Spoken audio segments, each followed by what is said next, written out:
সুপ্রিয় দর্শক শ্রোতা ভাই বোন, ঈদের দিনের একটা চিরচেনা রূপ, একটা চিত্র হলো আমাদের সমাজে ছোট্ট বন্ধুরা, ছোট ছেলেমেয়েরা তারা বড়দের, গুরুজনদেরকে পা ছুঁয়ে সালাম করে থাকেন, কিছু হাদিয়া, কিছু উপঢৌকন, কিছু সালামি পাওয়ার উদ্দেশ্যে।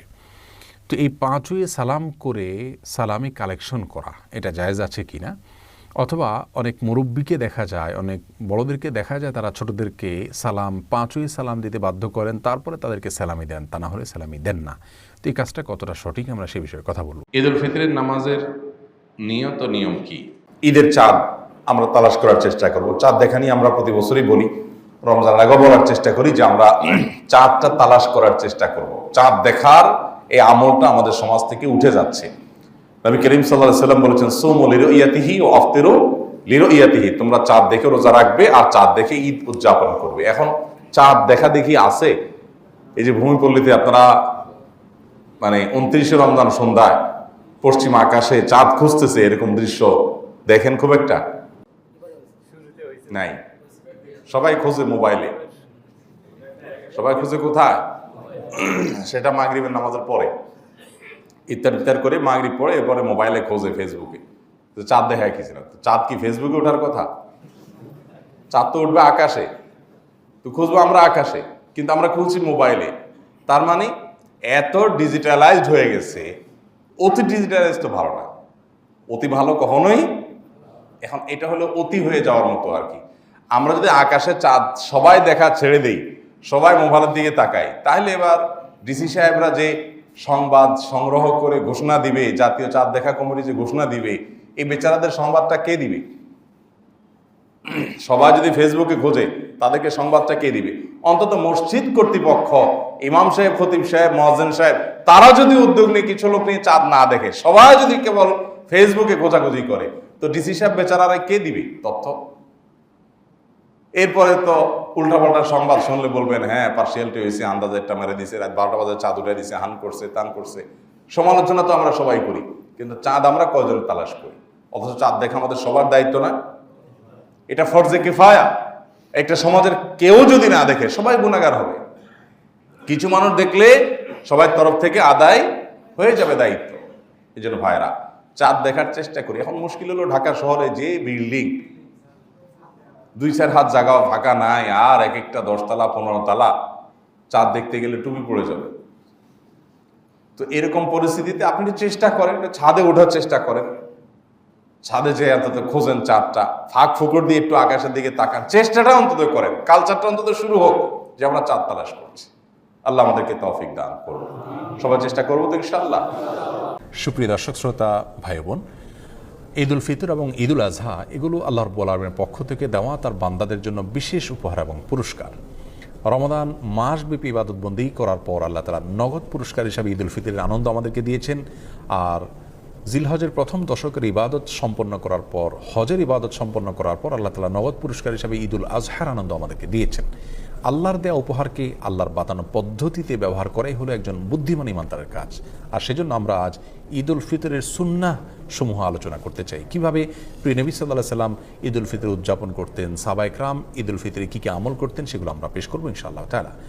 ঈদ উল ফিতরের সুন্নাহ সম্পর্কে বলতে গেলে সর্বাগ্রে যে সুন্নাহর কথা চলে আসে তা হলো অন্য দিনের তুলনায় ঈদের দিন একটু আগে আগে ঘুম থেকে ওঠা, একটু ভোরে জাগ্রত হওয়া। ফজর নামাজে উপস্থিত হওয়াটা ঈদের নামাজে উপস্থিত হওয়ার চাইতে অনেক বেশি গুরুত্বপূর্ণ। আর সেই সাথে ঈদগাহে একটু আগে আগে যাওয়া, এটি ঈদের দিনের প্রথম সুন্নাহ। দুঃখজনক হলেও সত্য যে আমাদের সমাজে বরং উল্টা চিত্র দেখা যায়। আমরা অন্য দিনের তুলনায় ঈদের দিন একটু দেরিতে ঘুম থেকে উঠে থাকি এবং ফজরের সময় অনেকে উপস্থিত হতে পারেন না। এর কারণ হলো চাঁদ রাতে আমরা দেরিতে ঘুমিয়ে থাকি। এই কালচার পরিবর্তন হওয়া উচিত। প্রথম সুন্নাহ হলো আগে আগে ঘুম থেকে ওঠা অন্য দিনের তুলনায় এবং ঈদগাহে আগে আগে যাওয়া। ঈদ উল ফিতরের দ্বিতীয় সুন্নাহ হলো খেজুর খেয়ে তারপরে মসজিদে আসা, অথবা মিষ্টি জাতীয় কিছু খেয়ে মসজিদে আসা যদি খেজুর না থাকে। তৃতীয় সুন্নাহ হলো গোসল করা, সেই সাথে সুগন্ধি ব্যবহার করা এবং মেসওয়াক করা। 4 নম্বর সুন্নাহ হলো যার যা পোশাক আশাক আছে তার মধ্যে থেকে উত্তম পোশাকটি পরিধান করা। নতুন পোশাক আবশ্যক নয়, সুন্নাহ নয়, তবে যা আছে তার মধ্যে থেকে উত্তম এবং তুলনামূলক ভালো পোশাকটি পরা ঈদের দিন, এটা হলো সুন্নাহ। 5 নম্বর সুন্নাহ হলো ঈদগাহে যাওয়ার সময় পায়ে হেঁটে যাওয়া, কোনো বাহন ব্যবহার না করা। যারা বৃদ্ধ বা অসুস্থ তাদের কথা ভিন্ন, সুস্থ স্বাভাবিক মানুষের জন্য বাহন ব্যবহার না করে পায়ে হেঁটে যাওয়াটাও সুন্নাহ। এতে ঈদের সৌন্দর্য বিকশিত হয় এবং প্রকাশিত হয়। 6 নম্বর সুন্নাহ হলো ঈদগাহে যাওয়ার সময় তাকবীর বলতে বলতে যাওয়া। আল্লাহু আকবার, আল্লাহু আকবার, লা ইলাহা ইল্লাল্লাহ, আল্লাহু আকবার, আল্লাহু আকবার, ওয়ালিল্লাহিল হামদ। এই তাকবীর পাঠ করতে করতে ঈদগাহে আসা সুন্নাত। গল্পগুজব করতে করতে আসা উচিত নয়। তাকবীর আমাদের মুখে থাকবে এবং আমরা ঈদগাহে যেতে থাকবো। 7 নম্বর সুন্নাহ হলো যেই পথ দিয়ে আমরা ঈদগাহে আসব, বাসায় যাওয়ার সময় অন্য পথ ধরে আমরা যাব। বিকল্প পথ যদি না থাকে তাহলে রাস্তার যে পাশ দিয়ে আমরা এসেছি অন্য পাশ দিয়ে যাওয়ার চেষ্টা করব। 8 নম্বর সুন্নাহ হলো ঈদের দিন হাসি মুখে থাকার চেষ্টা করা যথাসম্ভব। কোনো কারণে মনে দুঃখ থাকলেও যথাসম্ভব হাসি খুশি থাকার চেষ্টা করতে হবে, সবার সাথে আনন্দ ঘনভাবে সময় কাটানোর চেষ্টা করতে হবে। এটা ঈদের গুরুত্বপূর্ণ একটি সুন্নাহ। ঈদের 9 নম্বর সুন্নাহ হলো যথাসম্ভব মসজিদে বা বদ্ধ জায়গায় ঈদের নামাজ না পড়ে উন্মুক্ত জায়গা বা মাঠে ময়দানে ঈদের নামাজ পড়া উচিত এবং উত্তম সুন্নাহ। এতে ঈদের আনন্দ এর মধ্যে পূর্ণতা পায়।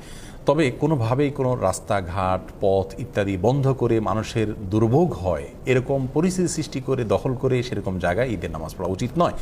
উন্মুক্ত জায়গা যদি পাওয়া যায়, কারোর জায়গা যদি পারমিশন দেন তাহলে সেই জায়গাতে হতে পারে, অথবা শহর অঞ্চলে যদি সেরকম কোনো জায়গা না থাকে তাহলে মসজিদেও ঈদের নামাজ হতে পারে। ঈদের 10 নম্বর এবং সর্বশেষ সুন্নাহ হলো একে অন্যকে শুভেচ্ছা জানানো ঈদ উপলক্ষে। সেটি সাক্ষাৎ হলে হতে পারে, বার্তাযোগে হতে পারে। সাহাবায়ে কেরাম একজনের সাথে অন্যজন সাক্ষাৎ হলে, যোগাযোগ হলে ঈদের দিন তারা শুভেচ্ছা জানাতেন এইভাবে, তাকাব্বালাল্লাহু মিন্না ওয়া মিনকুম সালিহাল আমাল। যার অর্থ হলো গোটা রমজান ব্যাপী আপনি এবং আমি যে সমস্ত নেকামল করেছি আল্লাহ তাআলা আমাদের উভয়ের নেকামলগুলোকে কবুল করে নিন। এই দোয়াটাকে সংক্ষেপে এভাবে বলা যেতে পারে, তাকাব্বালাল্লাহু মিন্না ওয়া মিনকুম, তাকাব্বালাল্লাহু মিন্না ওয়া মিনকুম। এভাবে আমরা একে অন্যকে ঈদের শুভেচ্ছা জানাবো। এটাকে বাংলায় আমরা বলতে পারি, আপনার এবং আমার সমস্ত নেকামলগুলো আল্লাহ তাআলা কবুল করুন। এই দোয়ামূলক শুভেচ্ছা ঈদ উপলক্ষে, ঈদ উল ফিতর উপলক্ষে আমরা একে অন্যকে পেশ করব। সেই সাথে ঈদ মুবারক যেটা আমরা বলে থাকি আমাদের সমাজে, সেটি বললেও কোনো অসুবিধা নেই। ঈদ মুবারকের অর্থ ভালো, অর্থাৎ আপনার ঈদ বরকতময় হোক। কিন্তু সুন্নাহ হলো সেটি যেটি সাহাবায়ে কেরাম থেকে বর্ণিত হয়েছে। আমরা দুটিকে সংযোগ করে বলতে পারি, কোনো অসুবিধা নেই। অবশ্যই সাহাবায়ে কেরামের শুভেচ্ছাটা আমরা ভুলব না। হাদিসে বর্ণিত শুভেচ্ছাটা আমরা একে অন্যকে জ্ঞাপন করব, তাকাব্বালাল্লাহু মিন্না ওয়া মিনকুম। কিছু কাজকে ঈদের সুন্নাহ আমরা মনে করি অথচ সেগুলো ঈদের সুন্নাহ নয়। যেমন অনেকে মনে করেন ঈদের দিন কবর জিয়ারত করা সুন্নাহ। হ্যাঁ, ঈদের দিন যদি কারো সুযোগ হয় তিনি অবশ্যই মা বাবা কবর জিয়ারত করবেন, কোনো অসুবিধা নেই, ভালো। কিন্তু এটাকে ঈদের সুন্নাহ মনে করে করবেন না।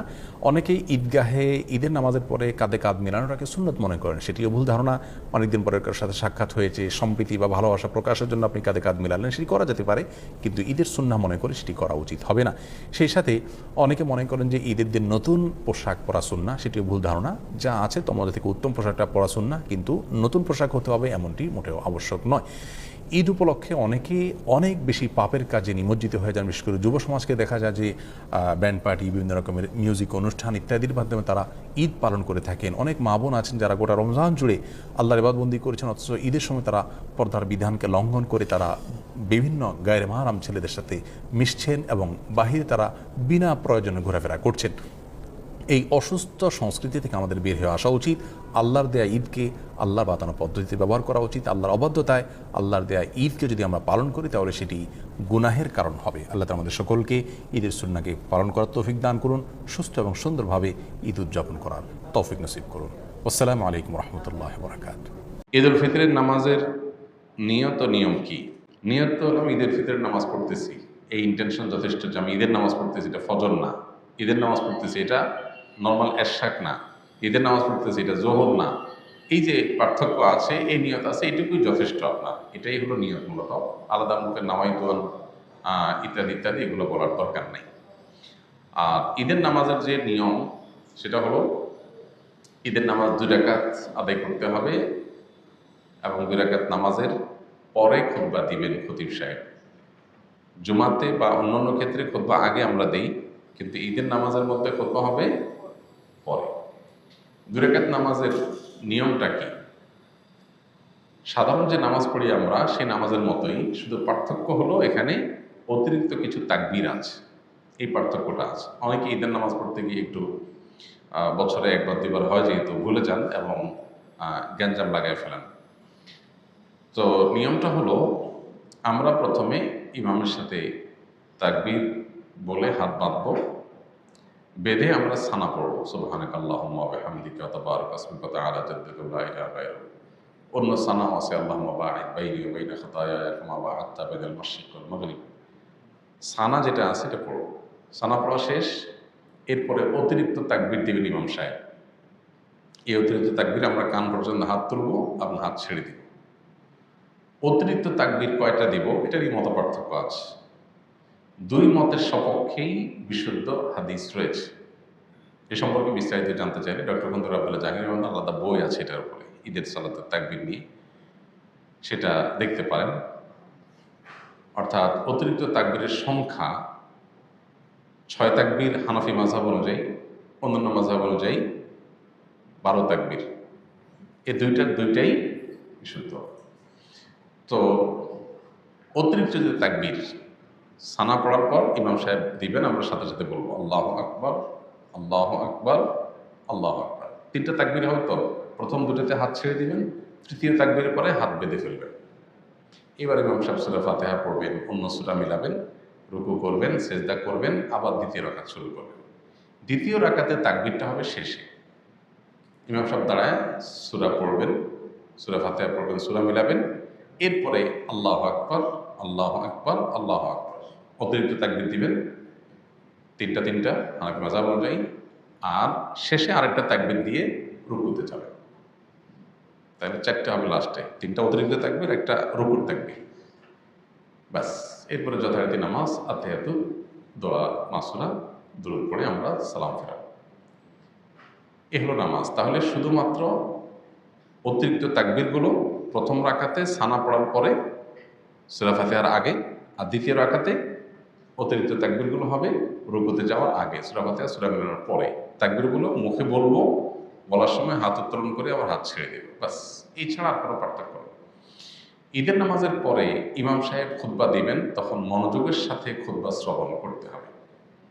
অনেকে আছেন ঈদের নামাজ পড়ে খুতবা শোনা ছাড়া চলে যান, খুবই গর্হিত কাজ, খুতবা শুনতেই হবে। সো ঈদের নামাজের গুরুত্বপূর্ণ অংশ খুতবা শোনা, খুতবা শোনা ছাড়া যাওয়া জায়েজ নাই। অবশ্যই আপনাকে ঈদের নামাজের পরে খুতবা শুনে তারপরে যেতে হবে। ঈদের দিনের আমলগুলো কি কি? ঈদের দিনের সুন্নাহগুলো আমরা বলেছি, ঈদের দিনের সুন্নাহ কাজ যেগুলো আছে সেগুলো করবেন। ঈদের দিনে একটু আনন্দ খুশির প্রকাশ ঘটানো সুন্নাহ, গোমরা মুখে না থাকা উচিত। কোনো কারণে মন খারাপ হলে একটু খুশি মনে থাকা ভালো। উত্তম পোশাক পরা, ঈদগাহে যাওয়ার সময় গোসল করে ঈদগাহে যাওয়া, উত্তম পোশাক পরে যাওয়া, সুগন্ধি পরে যাওয়া, মেসওয়াক করে যাওয়া, ঈদুল ফিতরে কিছু খেয়ে যাওয়া, মিষ্টান্ন ইত্যাদি, খেজুর টেজুর, আর ঈদুল আজহাতে না খেয়ে যাওয়া, তাকবীর পড়তে পড়তে যাওয়া, এগুলো সব ঈদের দিনের সুন্নাহ। ঈদের দিন উপলক্ষে একটা গুরুত্বপূর্ণ বিষয় আমাদের লক্ষ্য করা দরকার, সেটা হলো আজকাল বিশেষ করে ঈদের দিনে আমরা আমাদের আনন্দ ভাগাভাগির চাইতে মোবাইল নিয়ে বেশি ডুবে থাকি। ছেলে কি বুড়ো সবাই এক্ষেত্রে সমান, নারী কি পুরুষ কারোর কোনো পার্থক্য নেই, সবাই মোবাইলে আমরা আসক্ত হয়ে গেছি, এবং এমনভাবে হয়ে গেছি যে ঈদের আনন্দটাও আমাদের মোবাইলে কেড়ে নিয়ে যায়। এই দিনটাতে আমাদের উচিত আমাদের প্রতিবেশী, আত্মীয় স্বজন, অভাবী মানুষ কিংবা সাধারণ যে কোনো মানুষ, তাদের সাথে দেখা সাক্ষাৎ করা, খোঁজখবর নেওয়া, কুশল বিনিময় করা, ঈদের শুভেচ্ছা বিনিময় করা। ঈদের শুভেচ্ছা কীভাবে বিনিময় করবেন? তাকাব্বালাল্লাহু মিন্না ওয়া মিনকুম, আল্লাহ আমার এবং আপনার, আমাদের উভয়ের সব নেক আমলগুলো কবুল করে নেক রমজান যেগুলো আমরা করেছি, এটা হলো ঈদের শুভেচ্ছা। তাকাব্বালাল্লাহু মিন্না ওয়া মিনকুম। পাশাপাশি ঈদ মুবারক আপনি বলতে পারেন, অসুবিধা নেই, কিন্তু সুন্নাত হলো তাকাব্বালাল্লাহু মিন্না ওয়া মিনকুম বলা। তো এইভাবে আমরা শুভেচ্ছা বিনিময় করব। মোবাইলে ডুবে না থেকে সবার সাথে আমরা আনন্দ ভাগাভাগি করার চেষ্টা করব, এবং গরিব অভাবী মানুষদের ঘরবাড়িতে যে বিশেষভাবে তাদেরকে ঈদের আনন্দটা দেওয়ার চেষ্টা করবো ইনশাআল্লাহ। এর পাশাপাশি ঈদ উপলক্ষে একটা অনাচার শুরু হয়েছে আমাদের সমাজে, এটার বিরুদ্ধে সামাজিক আন্দোলন এবং সচেতনতা গড়ে তোলা দরকার। সেটা হলো ইদানিং দেখা যায় যে ঈদ আসলেই আমাদের কিছু উঠতি বয়সের ছেলেফেলেরা তারা বিভিন্ন গাড়ি ভাড়া করে, পিক আপ ভ্যান ইত্যাদি ভাড়া করে দলে দলে সেখানে বড় বড় আপনার ডেক সেট, আপনার বক্স, এটাতে ভলিউম একেবারে হাই করে দিয়ে তারা বিভিন্ন গান বাজনা করতে করতে রাস্তাঘাট প্রদক্ষিণ করে। এর ফলে বিভিন্ন সড়ক দুর্ঘটনা ঘটে, কারণ এত জোরে বিকট আওয়াজে বাজতে থাকে যে পিছন থেকে কোনো গাড়ি হর্ন দিলেও ড্রাইভার শুনতে পায় না। আর সবচেয়ে বড় কথা হলো, একটা সুস্থ সভ্য সমাজে আপনি গানের আওয়াজে পুরো সমাজকে প্রকম্পিত করে তুলবেন, কেউ ঘুমাইতে পারে, কারোর ক্ষতি হতে পারে, এটা কোনো সুস্থ বা স্বাভাবিক একটা সমাজে এটা সম্ভব না। এটা নিশ্চয়ই একটা অসুস্থতার আলামত। এই জন্য এটাকে থামানো দরকার। ঈদের আনন্দ তরুণরা করবে, কিন্তু সেটা করতে গিয়ে যদি তারা উচ্ছৃঙ্খলতা করে, বখাটেপনা করে, তাহলে সেটা অবশ্যই থামাতে হবে এবং থামানোর জন্য এলাকাভিত্তিক নানাবিধ উদ্যোগ নেওয়া দরকার। চাঁদ রাতের স্পেশাল আমলগুলো কি কি? চাঁদ রাতের স্পেশাল আমল আছে কিনা, ফজিলত আছে কিনা, এটার উত্তর হলো যে একটি হাদিস আছে এই প্রসঙ্গে, যদি কেউ চাঁদ রাতে রাত জেগে ইবাদতবন্দি করে তাহলে কিয়ামতের ভয়াবহতা থেকে আল্লাহ তাকে হেফাজত করবেন। এই হাদিসের সনদ নিয়ে মুহাদ্দিসদের অনেকেরই আপত্তি আছে, অনেকে আপত্তি তুলেছেন এবং অনেক ওলামা একরাম চাঁদ রাতের আলাদা ইবাদতের কোনো ফজিলতকে অস্বীকার করেছেন, চাঁদ রাতের কোনো আলাদা ফজিলতের কথা বলেননি। আবার অনেক ওলামা একরাম, বিশেষ করে সালাফ পূর্বসূরি অনেক বড় বড় মুহাদ্দিস, অনেক পূর্বসূরিগণ এই চাঁদ রাতে ইবাদতবন্দি করতেন এবং করাটাকে উৎসাহিত করেছেন বিভিন্নভাবে। কিন্তু হাদিসের আলোকে যদি বলেন তাহলে সেক্ষেত্রে আসলে তেমন কোনো বিশুদ্ধ হাদিস এক্ষেত্রে বর্ণিত হয়নি। যে হাদিস আছে সে হাদিসের সনদের মধ্যে দুর্বলতা আছে। তবে এটা ঠিক যে ঈদের চাঁদ দেখা যাওয়ার পর থেকে তাকবীর পাঠ ঈদুল ফিতরে এটা আমাদের করতে হবে, এটা একটা আমল। আবার ফজর নামাজ আগে আগে উঠে মসজিদে আদায় করা এটা আরেকটা আমল। এই আমলগুলো আমাদের বেশিরভাগ যত্নশীল হইতে হবে। আর এছাড়া তাহাজ্জুদ, ভোর রাতের আমল, এগুলো তো আমরা লক্ষ্য করবো। শাওয়াল মাসের একটা বিশেষ দিক, চাঁদ দেখার পর থেকে যে শাওয়াল মাস শুরু হয়ে যায় সেটা হলো যে রমজানের যে আমলগুলো করেছি সেগুলোর ধারা যেন আমাদের অব্যাহত থাকে। রমজানের শেষে শাওয়ালে চাঁদ দেখা গেল আর সব আমল ধাপ করে বন্ধ হয়ে গেল, এটা কোনো ইমানদার সুলভ আচরণ না। বরং আমল সাধ্য অনুযায়ী, রমজানে হয়তো পরিমাণ অনেক বেশি করেছেন, এখন অল্প করেন, কিন্তু কন্টিনিউয়াসলি সেটা ধরে রাখার চেষ্টা করতে হবে। ফিতরা না দিলে গুনাহ হবে কিনা, ভুলে গেলে করণীয় কি? ফিতরা এটা দিতে হবে।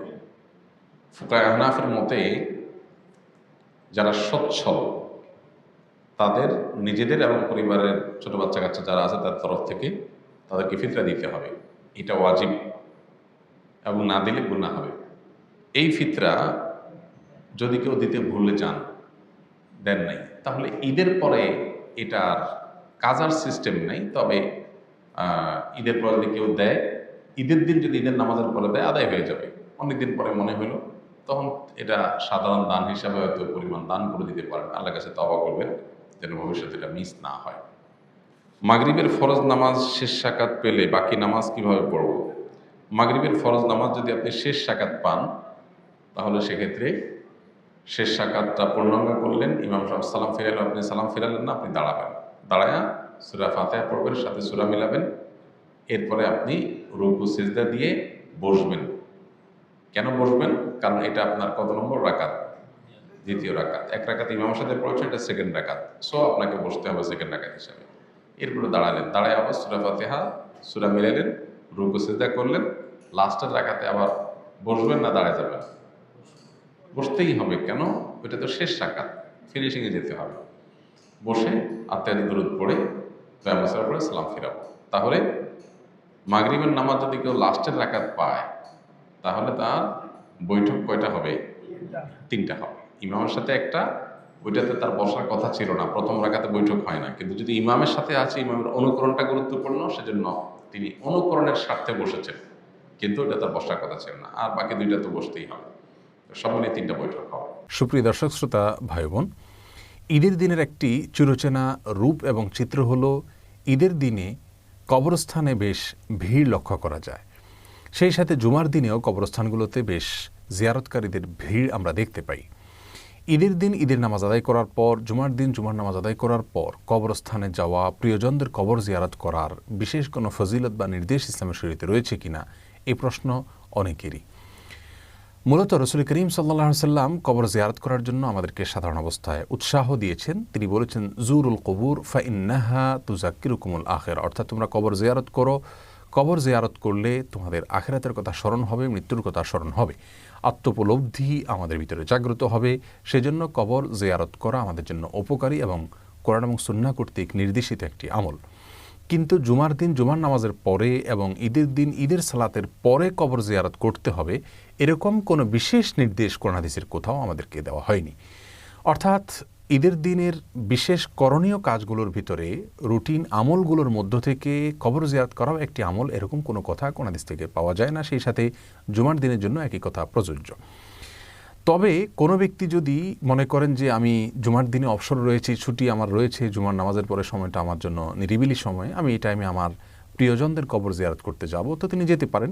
ঈদের দিন কেউ মনে করছেন যে আজ আমি ঈদের দিন অবসর রয়েছে, আমি সেই জায়গা থেকে অবসর হওয়ার কারণে আমি কবর জিয়ারত করতে যাচ্ছি প্রিয়জনদের, তিনি যেতে পারেন। অথবা ঈদের দিন আমি আনন্দ ভাগাভাগি করবো অন্য অনেকের সাথে, আমার আনন্দের সময় আমার প্রিয়জনের কথা মনে পড়েছে, তাই আমি তার কবর জিয়ারত করতে যাচ্ছি অথবা তার জন্য দোয়া করতে যাচ্ছি, সেটা কবরস্থানে যেও হতে পারে, না যেও হতে পারে। সেই জায়গা থেকে অর্থাৎ প্রিয়জনদের কথা স্মরণ হলো, সেখান থেকে কবরস্থানে গিয়ে কেউ জিয়ারত করলো, সেটা নিষিদ্ধ হবে না। কিন্তু এটাকে সিস্টেম বানিয়ে ফেলা অথবা ঈদের দিনে সুন্নাহ মনে করা অথবা জুমার দিনে সুন্নাহ মনে করা, জুমার দিনের করণীয় মনে করা, সেটা কিন্তু একটি ভুল ধারণা।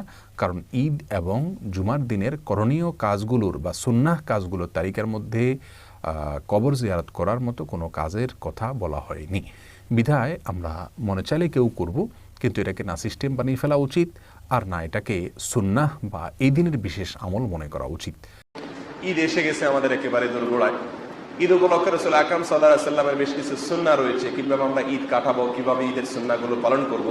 প্রথম কথা হলো, যখনই ঈদের চাঁদ দেখা যাবে, ঈদের চাঁদ দেখা যাওয়ার পরে আমরা তাকবীর শুরু করব।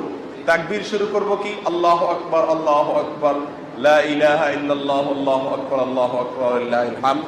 কোন কোন হাদিসে আল্লাহু আকবারের সংখ্যা বেশিও বলা হয়েছে, আল্লাহু আকবার, আল্লাহু আকবার, আল্লাহু আকবার, লা ইলাহা ইল্লাল্লাহ, আল্লাহু আকবার, আল্লাহু আকবার, ওয়া লিল্লাহিল হামদ। এভাবে তাকবীর আমরা পড়ব ঈদের চাঁদ দেখা যাওয়ার পর থেকে নিয়ে, তখন পর্যন্ত পড়ব ঈদের দিন ঈদের নামাজ শেষ হওয়া পর্যন্ত। ঈদের নামাজ যখন পড়তে আসবো, তখনও পথে আসার সময় আমরা তাকবীর পড়তে পড়তে আসবো। তো এটা হলো ঈদের 1 নম্বরের সুন্নাহ এবং গুরুত্বপূর্ণ সুন্নাহ, বেশি বেশি কি করা, তাকবীর পাঠ করা।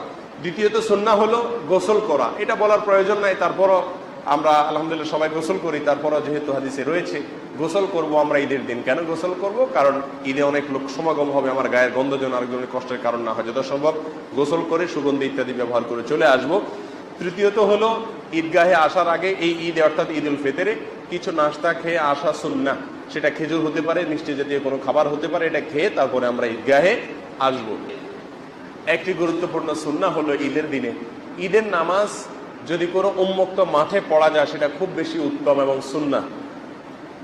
ঈদগাহে যদি কোনো ঈদের নামাজ ঈদগাহে বা কোনো মাঠে পড়া যায়, অবশ্যই মাঠের মালিকের অনুমতি সাপেক্ষে, রাস্তাঘাট বন্ধ করে দিয়ে নয়, তাহলে সেক্ষেত্রে এটা অনেক বেশি উত্তম মসজিদে ঈদের নামাজ পড়ার চাইতে, উন্মুক্ত জায়গায়। কিন্তু ঢাকা শহরের যে এনভায়রনমেন্ট আমরা জানি, এখানে এত উন্মুক্ত জায়গা নাই। সব মানুষগুলো উন্মুক্ত জায়গায় গিয়ে নামাজ পড়া প্রায় কঠিন, অসম্ভব।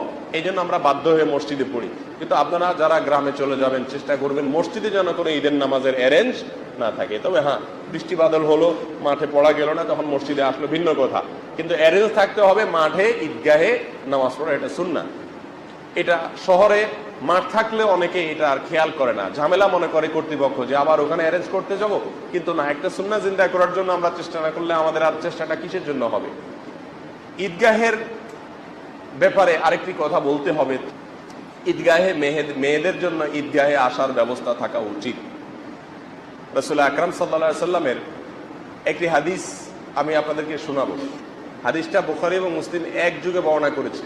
এক সাহাবী বলছেন, মহিলা সাহাবী বলেছেন, আমারানা রাসূলুল্লাহ সাল্লাল্লাহু আলাইহি সাল্লাম, রাসূলুল্লাহ সাল্লাল্লাহু আলাইহি ওয়াসাল্লাম আমাদেরকে নির্দেশ করেছেন। কিসের নির্দেশ করেছেন? আন নুখরিজাহুন্না ফিল ফিতরি ওয়াল আযহা, আমরা যেন আমাদের মেয়েদেরকে ঈদ উল ফিতর এবং ঈদ উল আযহায় বের করি, ঈদগাহে তাদেরকে যেন বের করে আনি মেয়েদেরকে। কে নির্দেশ করেছেন? মুহাম্মদুর রাসূলুল্লাহ সাল্লাল্লাহু আলাইহি সাল্লাম নির্দেশ করেছেন আমাদের মেয়েদেরকে যেন ঈদ উল ফিতরে, ঈদ উল আযহায় বাসা থেকে বের করে ঈদগাহে আনি। ওই বর্ণনাকারী সাহাবী বলছেন যে রাসূলুল্লাহ সাল্লাল্লাহু আলাইহি সাল্লাম নির্দেশ করার পাশাপাশি এটাও বলে দিয়েছেন যে তোমাদের যত রকমের মহিলা আছে, বয়স্ক, কম বয়স্ক, প্রাপ্তবয়স্ক, ছোট, বালেগ হয় নাই, সব ধরনের মেয়েদেরকে তোমরা বের করবা। এমনকি মাসিক অবস্থায় যদি থাকে, ওই মেয়েকেও ঈদগাহে নিয়ে আসবা। একটু খেয়াল করে দেখেন নির্দেশটা। মাসিক অবস্থায় তো নামাজ নাই, ঈদের নামাজ তো তিনি পড়তে পারবেন না, তাকেও বলতেছেন তাকেও ঈদগাহে নিয়ে আসো। ঈদগাহে সে এসে কি করবে? সে তো ঈদের নামাজ পড়তে পারবে না। রাসূলুল্লাহ সাল্লাল্লাহু আলাইহি ওয়াসাল্লাম নিজেই ব্যাখ্যা করে দিচ্ছেন কি করবে সে। বলছেন যে সে নামাজ পড়তে পারবে না, কিন্তু আল্লাহর জিকির হবে, তখন সে জিকির করবে, আল্লাহর রহমত নাজিল হবে, সেখান থেকে সে ভাগ নিবে।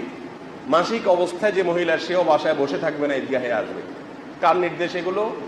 মুহাম্মদ সাল্লাল্লাহু আলাইহি ওয়াসাল্লাম। এরকম এতটা ব্যাখ্যা করে করে, বিশ্লেষণ করে করে সব শ্রেণীর মেয়েদেরকে, পবিত্র অপবিত্র সব মেয়েদেরকে, বড় ছোট সব বয়সের মেয়েদেরকে, এমনকি বালেগ হয় না সে মেয়েদেরকে পর্যন্ত ঈদগাহে নিয়ে আসতে বলছে। আমি কিন্তু 5 ওয়াক্ত নামাজের মসজিদের কথা বলতেছি না। 5 ওয়াক্ত নামাজের মসজিদে মেয়েদেরকে নিয়ে আসার ব্যাপারে রাসূল উৎসাহিত করেন নাই, বরং সেখানে রয়েছে তিনি বলেছেন ওয়াবুয়ুতুহুন্না খায়রুল লাহুন্না, তাদের জন্য বাসা নামাজ পড়া উত্তম, মসজিদে না এসে। 5 ওয়াক্ত নামাজের ব্যাপারে কথা বুঝে আসছে। কিন্তু ঈদগাহে ঈদের নামাজটা স্পেশাল, এখানে মেয়েদেরকে আসার জন্য রাসূল সাল্লাল্লাহু আলাইহি ওয়াসাল্লাম নির্দেশ করেছেন। আরো মজার বিষয় আছে এখানে। এই হাদিসের শেষে এসে বর্ণনাকারী জিজ্ঞেস করতেছেন, ইহদানা লা ইয়াকুনু লাহা জিলবাব, ইয়া রাসূলুল্লাহ, আমাদের মধ্যে কোন কোন মহিলা আছে যাদের ওড়না নাই, ওড়না না থাকার কারণে তারা তো পর্দা করতে পারে না, ইয়া রাসূলুল্লাহ, পর্দা তো ফরজ, তাহলে তারা কিভাবে ঈদগাহে যাবে, তাদের তো ওড়না নাই। তখন রাসূল আকরাম সাল্লাল্লাহু আলাইহি ওয়াসাল্লাম জবাব কি দিয়েছেন দেখেন। তখন তিনি বলছেন যে তার বোনে যেন তার নিজের ওড়নার ভিতরে তারা ঢুকায় নেয়, তারপরে যেন ঈদগাহে নেয়। আপনি আমাকে বলেন এর চাইতে বেশি গুরুত্ব আল্লাহ রাসূল কি দিয়ে বুঝাবেন? সুপ্রিয় দর্শক শ্রোতা ভাই বোন, ঈদের দিনের একটা চিরচেনা রূপ, একটা চিত্র হলো আমাদের সমাজে ছোট্ট বন্ধুরা, ছোট ছেলে মেয়েরা তারা বড়দের, গুরুজনদেরকে পা ছুঁয়ে সালাম করে থাকেন, কিছু হাদিয়া, কিছু উপঢৌকন, কিছু সালামি পাওয়ার উদ্দেশ্যে। তো এই পা ছুঁয়ে সালাম করে সালামি কালেকশন করা এটা জায়েজ আছে কি না, অথবা অনেক মুরব্বীকে দেখা যায়, অনেক বড়দেরকে দেখা যায় তারা ছোটদেরকে সালাম, পা ছুঁয়ে সালাম দিতে বাধ্য করেন, তারপরে তাদেরকে সালামি দেন, তা না হলে সালামি দেন না। তো এই কাজটা কতটা সঠিক আমরা সে বিষয়ে কথা বলবো। প্রিয় দর্শক, ইসলামে সালাম বলতে যে পরিভাষার কথা বলা হয়েছে, কোরআনে কারিমে রয়েছে পরিভাষার কথা এবং হাদিসেও রয়েছে। আল্লাহ সুবহানাহু ওয়া তাআলা কোরআনে বলেছেন, ইদা হুয়িতুম বিতাহিয়াতিন ফাহাইয়ু বিআহসানা মিনহা আও রুদ্দুহা, তোমাদেরকে কেউ যদি কোনো অভিবাদন জানায়, সালাম পেশ করে, তাহলে সে যে ভাষায় সালাম পেশ করেছে তুমি সেই ভাষায় তাকে সালাম ফিরিয়ে দাও, জবাব দাও, ফিরতি সালাম দাও, অথবা তার চাইতে বেটার বা তার চাইতে আরও উত্তম শব্দ ব্যবহার করে তাকে সালামের জবাব দাও। রাসূল করিম সাল্লাল্লাহু আলাইহি ওয়াসাল্লাম সালাম দিতে আমাদেরকে নির্দেশ করেছেন। চিনি না, যে কোনো মানুষকে চেনা অচেনা সব মানুষকে সালাম দেওয়ার নির্দেশ তিনি করেছেন। সালাম মুখ দিয়ে উচ্চারণ করে একজন আরেকজনের শান্তি কামনা করে দোয়া করা হয়, সেটাই হলো সালাম। পা ছুঁয়ে সালাম করার মতো কোনো ধারণা ইসলাম আমাদেরকে দেয়নি, যার কারণে পা ছুঁয়ে যে কাজটা করি এটাকে আসলে সালাম বলাটাই সঠিক নয়, এটা কোনো সালামই নয়। এটা আমাদের দেশের প্রচলিত একটি কালচার, যে কালচারটা খুব ভালো কোনো কালচার নয়, কারণ এর মাধ্যমে একজন মানুষ আরেকজন মানুষকে সালাম দিতে গিয়ে তথাকথিত শ্রদ্ধা প্রদর্শনের নামে তার দিকে মাথা নুয়ে ফেলা, এবং এটা কিছুটা আল্লাহর সামনে আমরা যে রুকু করি, যে সেজদা করি, তার সাথে সাদৃশ্য হয়ে যায়। তো কোনো মানুষকে সম্মান দেখাতে গিয়ে আল্লাহর জন্য আমরা যেভাবে সম্মান নিবেদন করি সেইভাবে সম্মান নিবেদন করা, এটা আমাদের তাওহীদের সঙ্গে যায় না। সেই জায়গা থেকে পা ছুঁয়ে সালাম দেওয়া এটা সুন্নাহ বিরোধী কাজ, এটা অনুত্তম কাজ, এটা ভুল কাজ, এটা শিরকের সাথে সাদৃশ্যপূর্ণ কাজ। আমি শিরক সরাসরি বলছি না, শিরকের সাথে সাদৃশ্যপূর্ণ কাজ, বিধায় এটা আমাদের পরিহার করা উচিত। ঈদের সালামি পাওয়ার জন্য, ঈদের জন্য কিছু হাদিয়া উপঢৌকন কালেকশন করার জন্য বাচ্চারা বড়দেরকে সালাম পেশ করলে তারা সালামের জবাব দিবেন, জবাব দিয়ে তাদেরকে কিছু উপঢৌকন দিবেন, এটা আমাদের দেশের একটা কালচার, একটা সংস্কৃতি, কোনো দেশের সাথে কোনো সংঘর্ষের নাই, এটা হতে পারে। কিন্তু পা ছুঁয়ে সালাম করতে হবে, তারপরে দিতে হবে, এই জায়গাটা থেকে আমাদের বেরিয়ে আসা উচিত। বরং মুখে আসসালামু আলাইকুম রহমতুল্লাহ বললো, আমি ওয়ালাইকুম আসসালাম রহমতুল্লাহ বললাম, হাসি মুখে তাকে কিছু উপহার দিলাম, কিছু হাদিয়া পেশ করলাম, এটা হওয়া উচিত। আর বাচ্চাদেরকেও সালাম, পা ছুঁয়ে সালাম দিতে বাধ্য করা উচিত না, বরং তাদের শেখানো উচিত যে না, পা ছুঁয়ে সালাম নয়, পা ছুঁয়ে সালাম করতে গেলে তুমি মাথা নত হতে হয়, এ মাথা শুধুমাত্র আল্লাহর জন্য নত করা, এটাই একজন মুসলিমের জন্য ইসলাম কর্তৃক নির্দেশিত। বিধায় আমরা পা ছুঁয়ে সালাম দিয়ে সম্মানী নেওয়া অথবা পা ছুঁয়ে সালাম করার পর সম্মানী দেওয়া, এই কালচার থেকে আমরা বের হয়ে আসার চেষ্টা করব।